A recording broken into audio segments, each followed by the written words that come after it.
বিশেষ করে শেরপুর 3 আসনে গতকালকে যে চিত্র লক্ষ্য করা গেছে এবং জামায়াত নেতা নিহত হয়েছেন, নির্বাচনের সহিংসতা, যেখানে বলা হচ্ছে যে একটা সুষ্ঠু ভোট নির্বাচন আয়োজন করবে নির্বাচন কমিশন, নাকি নির্বাচন আবার ঘুরে ফিরে বা রাজনৈতিক দলগুলো ঘুরে ফিরে পুরনো ছকে ফিরছে?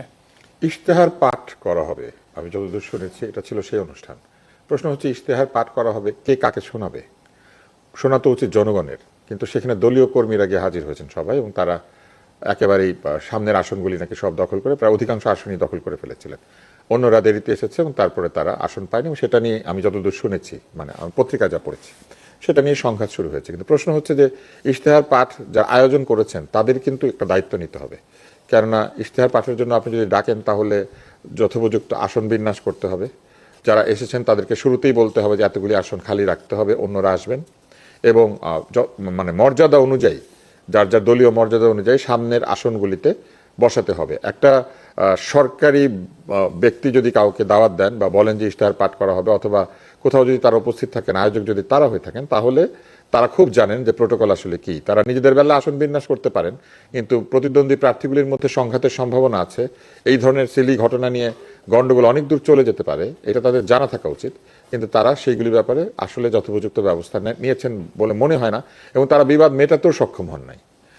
আমি মনে করি যে এখানে আয়োজকদের দায়িত্ব নিতে হবে, কারণ পুরো ব্যাপারটাই আসলে ঘটেছে এক ধরনের অনভিজ্ঞতা, অমনোযোগিতা এবং মূল বিষয়ের প্রতি অবহেলার কারণে আমার কাছে মনে হয়েছে। এই সংঘাত আমাদেরকে একটু সতর্ক করেছে আমি মনে করি, এবং এই ধরনের সংঘাত যেন আরও তৈরি না হয় সেই জন্য সতর্ক থাকতে হবে। আরেকটি বিষয় হচ্ছে ইশতেহার তো এখনো প্রকাশিত হয় নাই, তাহলে ইশতেহারের পাঠ কিভাবে? মানে ইশতেহারের পাঠ, কোন ইশতেহারের পাঠ?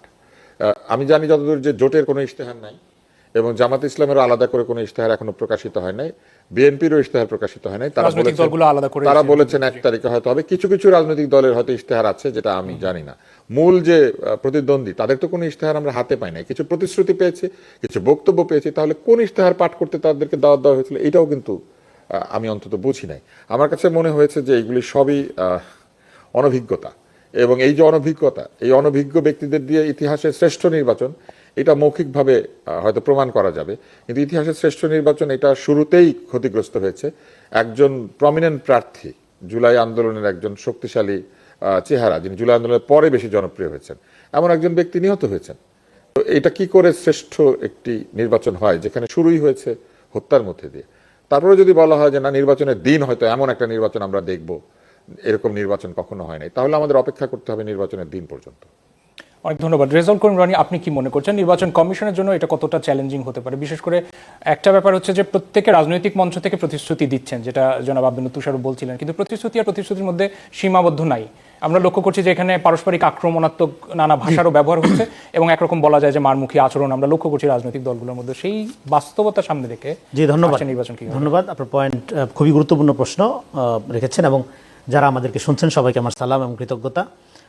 তুষার ভাই একদিক থেকে আলোচনা করছে, এর মধ্যে দিয়ে মোটামুটি ফ্যাক্ট যেটা সেটা খানিকটা চলে আসছে, যেটা অন্তত মিডিয়াতে আমরা জানতে পারছি ঘটনাটা এরকমই। কিন্তু এই ঘটনাটা কেন ঘটলো এইটার কজটা আমি বোঝার চেষ্টা করছিলাম। মানে সাধারণত ভায়োলেন্স নিয়ে অনেক ধরনের থিওরি আছে, অনেক ধরনের কথাবার্তা আমরা শুনি, কিন্তু মূলত ভায়োলেন্স মানে ধরেন প্র্যাকটিক্যালি মাঠে গড়ায় দুইটা জিনিসের মধ্যে যদি আপনার গরমিল থাকে, মানে পলিটিক্যাল ভায়োলেন্স, সেটা হলো আপনার ভার্চু, আপনার নীতি এবং আপনার ডিউটি, আপনার কর্তব্য, দুইটার মধ্যে যখন পার্থক্য তৈরি হয় ভায়োলেন্সের সূচনা হয়। যেমন ধরেন বৌদ্ধ ধর্মের উদাহরণ দেওয়া যায়। বৌদ্ধ আমরা জানি জীব হত্যা মহাপাপ, হ্যাঁ, শান্তি পরম লক্ষ্য তাদের, কিন্তু তারপরেও কিন্তু রোহিঙ্গাদের উপর ক্লিনজিং হয়েছে। শ্রীলঙ্কাতে বৌদ্ধ বিশাল হিস্টোরি আমরা জানি। তো যখন এই ধরনের বৌদ্ধ মঙ্ক নেতারা, ধর্মীয় গুরুরা এই ধরনের ক্লিনজিং চালায়, তখন আপনি যদি প্রশ্ন করেন যে আপনার তো জীব হত্যা মহাপাপ, যদি মারলেন কেন, তখন তারা বলে জীব হত্যা মহাপাপ, এটা আমার ভার্চু, এটা আমার নীতি, কিন্তু আমার ডিউটি হলো আমার কমিউনিটিকে রক্ষা করা, এটা আমার ডিউটি। ফলে সে যে হত্যা করতেছে তার প্রতিদ্বন্দ্বীকে বা প্রতিপক্ষকে, এটা সে দায়িত্ব আকারে করতেছে, এটা সে নীতি আকারে করতেছে না। তার মানে তার নীতি এবং তার ডিউটি আলাদা হয়ে যাচ্ছে, সে ভায়োলেন্স করতেছে, সে মানুষের জীবনকে কিন্তু তখন আর জীবন মনে করছে না, সে মানুষের শত্রু মারতেছে। সো এটা হলো থিওরিটিক্যাল প্রিমাইজ অফ ভায়োলেন্স। এবং বাংলাদেশে এই ঘটনাটা কীভাবে করতেছে, ইলেকশনের আগের থেকে, আমি বহু আগের থেকে বলতেছি violence is coming, violence is coming. কেন?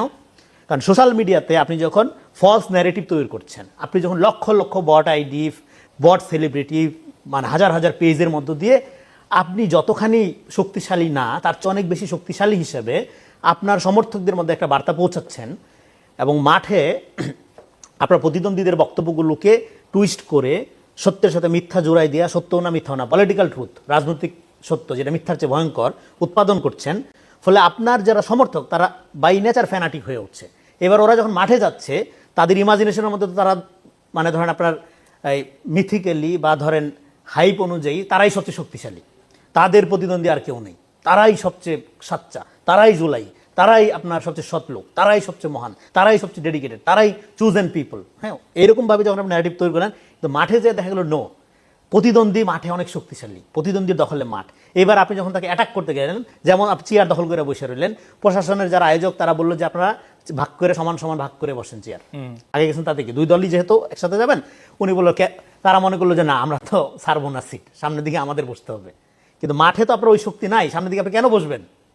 আপনি আপনার কলিগ, প্রতিদ্বন্দ্বী কলিগ হোক, তাকে সিট ছেড়ে দিবেন, অর্ধেক অর্ধেক করে নেবেন, ভাগ করে নেবেন। কিন্তু আপনি তো ভাগ করতে রাজি হইলেন না, রাজি না হয়ে ভায়োলেন্স যে উস্কায় দিলেন। এই ঘটনা উদাহরণ আকারে আমি যে প্রিমাইজ বলতেছি এর সাথে মিল আছে। সে ছাড়তে যে রাজি হইল না, এই কনফিডেন্স কই থেকে পাইল? না, এটাও কি মাঠে তাদের একটা প্রভাব রাখার জন্য কি কৌশলগত একটা? কৌশলগত না, এটা হলো believe in wrong thing is more dangerous than believe in nothing. আচ্ছা। আপনি এই যে মিথ্যাটা বিশ্বাস করে গেলেন, আপনি মনে করলেন যে আপনার সমর্থকের বাইরে দুনিয়ায় আর কিছু নাই, ভুয়া সমর্থক, ভুয়া আপনার ন্যারেশনের মধ্যে আপনি মাঠে যেয়ে দেখলেন যে আপনার প্রতিদ্বন্দ্বী আপনার চেয়ে অনেক শক্তিশালী। ফলে আপনি যেহেতু আপনার কল্পনা চিন্তা যেহেতু আপনি আগায় গেছেন, আপনি বট আইডিকে মনে করছেন যে রিয়েল মানুষ এবং ওরা আপনার সমর্থক, ফলে মাঠে আপনি যখন অ্যাক্ট করছেন আপনার প্রতিদ্বন্দ্বী শক্তিশালী, মাঠ তো তার দখলে, সে তখন রিয়েক্ট করছে, ভায়োলেন্স হয়েছে, দুইটা মারামারি হয়েছে, আহত একজন মারা গেছে। That's the cause. তাহলে এটার তারপরে প্রতিক্রিয়া কি ভায়োলেন্স, হবে? তাহলে ভায়োলেন্স শুরু হচ্ছে কোথায়? শুরু হচ্ছে প্রথমে সোশ্যাল মিডিয়াতে। দেখেন, ডেমোক্রেসি সেকেন্ড, টলারেন্সি ফার্স্ট। আপনার যখন টলারেন্সি নাই, আপনি ডেমোক্রেসির যোগ্য না। ধরেন আমি তুষার ভাইকে ক্রিটিক করলাম বা আপনাকে ক্রিটিক করলাম, আপনি সেটার পয়েন্টের মধ্যে না থেকে এবার আপনি বললেন যে আপনার তো টেরা, আপনি তো কালো। হ্যাঁ, আপনি যখন এইভাবে পোর্ট্রেট করবেন, আপনি যখন ক্যারেক্টার অ্যাসাসিনেশনের দিকে চলে যাবেন, আপনি যখন ভ্যালু জাজমেন্টের দিকে চলে যাবেন, তখন বেসিক্যালি আপনি মানুষের মর্যাদাবোধকে স্বীকার করেন না, আপনি ডেমোক্রেটিক প্রিন্সিপাল থেকে সরে গেলেন। তো তখন আপনি আপনার প্রতিদ্বন্দ্বী খারাপ, ওরা সবচেয়ে জঘন্য, আপনি ভালো, এইভাবে সমাজকে বিভক্ত করতে থাকেন। সমাজকে বিভক্ত করার মধ্য দিয়ে আপনি সমাজে ভায়োলেন্ট ফেনোমেন, একটা ফ্যানাটিক হুজুগে কালচার তৈরি করেন। যেটা দেখবেন আপনি সোশ্যাল মিডিয়াতে এখন, আপনি যদি একটা দলের সমালোচনা করেন তাহলে আপনি নিরপেক্ষ না, আপনার বিরুদ্ধে শত শত লক্ষ লক্ষ ফটোকার্ড ছাড়া হবে, আপনার প্রত্যেকটা বক্তব্যে বিকৃত করে 10 সেকেন্ড নিয়ে ভিলিফাই করা হবে।